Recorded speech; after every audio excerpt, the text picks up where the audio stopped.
You watch any of the game Sunday night baseball game? Yeah, I watched quite a bit of it. Yeah, almost all of it. Yeah, Jordan Montgomery pitched pretty good. I read an article where the Cardinals are interested in maybe possibly bringing him back, which I think would be a good idea. But yeah, I'm rooting for the Rangers. I'm kind of rooting for some new blood. I mean, it's not that I don't think the Astros are good, but I'm interested in maybe the Rangers winning that because I like Chris Young, their GM, and Nick Hundley works for them, and I have some people Michael Young, that I'm friends with. So I'm rooting for the Rangers. So, Matt, Bryce Harper, I love Bryce Harper, and he's obviously a fantastic player, probably going to be a Hall of Famer. When he first came on to baseball, did the baseball world, I'm talking about the players, you guys, did you think he was too cocky?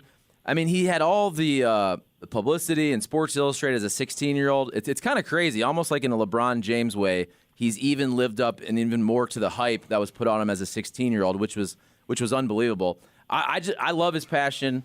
He has that arrogance, cockiness, whatever you want to call it. Did that kind of tick off the baseball world when he first came up? Yeah, I mean, I think the guys in general, when he first came up, he was a little a little too much. I know, but I think, in talking to, I think he had some good veterans in Washington. I know Mark DeRosa and some other guys, took him under their wing. And I'm with you. I like his passion. I like to watch him play. I like that he plays all out, and then he got a huge contract, but that hasn't changed him. And he has lived up to the hype, and I really enjoy watching him play. I do think when he first came up, there was a little bit of, everybody would agree that, hey, I mean, this guy needs to dial it down 2 notches to where, he needs to kind of earn the right to act as confident as he did, but. It didn't take long. I mean, he's been a great player since pretty much the day he stepped into the major league. So I think he's at a healthy level of confidence and sort of but playing and harnessing some of the he ran into the wall and just a little too much. I think when he first got and starting to understand that to be on the field and to be healthy, that sometimes you gotta measure your effort and not effort, but just some of the things that you do, the risks you take, at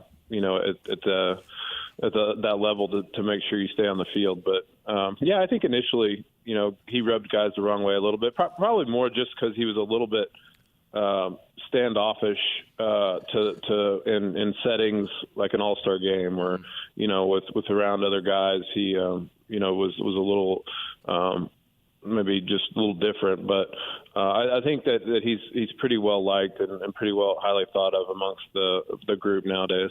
What about the fans that irrationally still hate the Astros and won't root for them because of the cheating scandal? I mean, maybe someone like me who knows it's probably wrong since they have, 2 players left from that, but still... I'm with you, Jimmy. Still holds a grudge. I think they have more than 2, isn't it? I thought it was like 2. Was Verlander there, and then he left, and he came back, and Bregman... Altuve's there still. Bregman, Altuve, Maldonado, was he not there? I can't remember. I mean, how do you look at that, though, Matty, as a player like that? Is it wrong? Is it wrong to still hate on the Astros for that? I can't stand them. I mean, I think that's your prerogative. I mean, I'm with you. I mean,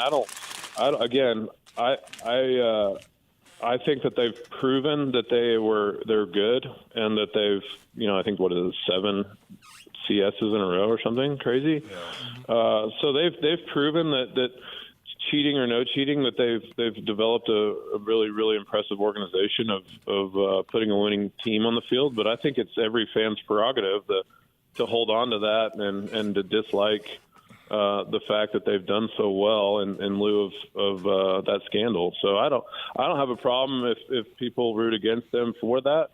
I think eventually, they'll phase out all the people that were involved with that, and people can move on a little bit from that. But there's still, I mean, I don't know how many, but I'm okay with people rooting against the Astros because of that.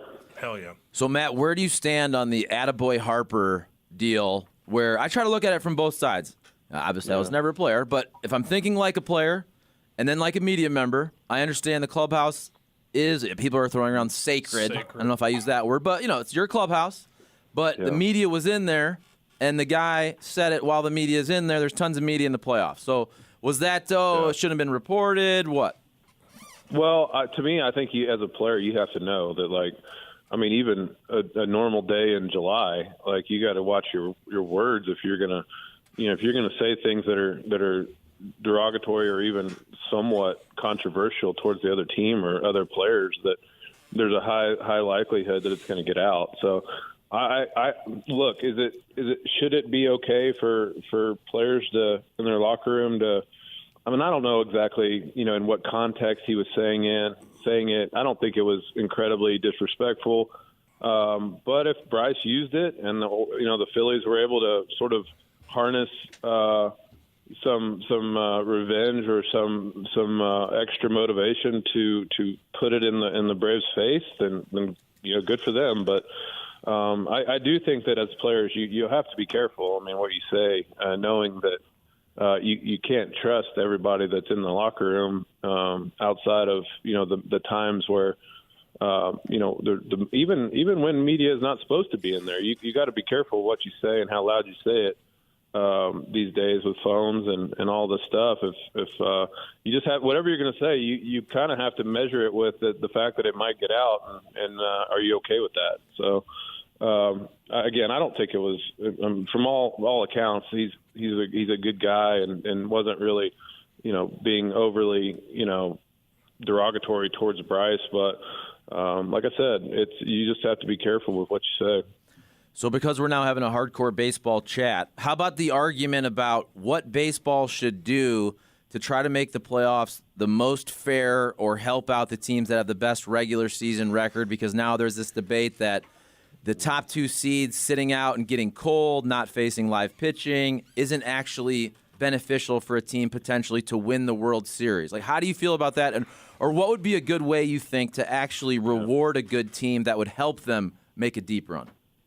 Yeah, I think seemingly it's not going anywhere with all the money to be made and the more wild cards and the more games. So the only idea that I've heard and the only idea that I've heard that I like is giving those that make the division series 7 games. So give them an extra 2 games to sort of knock the rest off, or you hope that the better team or the more talented roster maybe plays out or has a better chance to play out over 7 games as opposed to 5.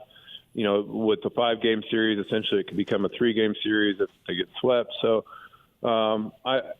Knowing that with all the money on the line, I mean, I think optimally you go back to the old deal, but I don't think it's going anywhere. So I would say just extending the division series to 7 games would be probably the quickest, maybe remedy to some of the because again, I don't think there's any way you can shorten those 4 days off if you're going to have a 3-game wild card series, which the owners, I think, and TV, the money that goes into that is probably not going anywhere. So that's the only thing that I've really heard that I think would go, okay, yeah, maybe if it's a 7-game series, they're able to knock the rest off, and maybe that ultimately in a 7-game series the better team wins out. But that'd be the only thing that I can think of. So you're a guy that the Cardinals wanted on their staff, reached out to you a couple of times, almost happened once. But the big story, or one of them, was a story that Martin Kilcoyne put out there, the guy who made Charlie Marlowe, and Charlie has since turned his back on him, which isn't nice. But anyway, that the Cardinals and Yadier have spoken about the possibility, no offers or anything, about him coming back and being part of the coaching staff. Since you're on, I just wanted to ask about your thoughts on it because it was a big story in St. Louis. Well, I mean, I think that having Yadier back as part of the organization would be, I think it makes a lot of sense. Excuse me. I don't, what role, I'd be interested to hear, what Yadier be interested, what kind of role he would want. I don't know. I don't want to speak for him, but being there 162 games, he's got a lot of outside interests. He's got a lot of things that he's, with his basketball team and his music label and a lot of things. So I would take as much Yachty if I was the Cardinals as I could get as far as impact in the organization and the team and whatever role that looks like, whether it's an advisory role or a part-time coach or shoot, if he's willing to do it full-time coach, you want that guy's mind around. You want his influence. You want his presence would be a positive in my mind for the organization. So I think anything you can get from Yachty would be a plus. Matt, it's Cole here. So we're Waits for a response. What? No, I wait for Kat to laugh, and that's the truth. So we're big on trivia on this show. We like to quiz Cam on his career sometimes. Well, that's for CTE purposes because he was a fighter. But Wow. Good. That's a bomb on me. what? It's all good. All right. So the Diamondbacks play tonight, and it's their first time in the NLCS since they played your Rockies in 2007. And I saw that the MLB Network Twitter account, they posted the lineups from Game 1 of the 2007 NLCS. How many of the 9 Rockies can you name from that day? Willie Tavares, Kaz Matsui, me, Helton. Wow, you're going in order. He's going. Hop or Atkins? Atkins or Hop?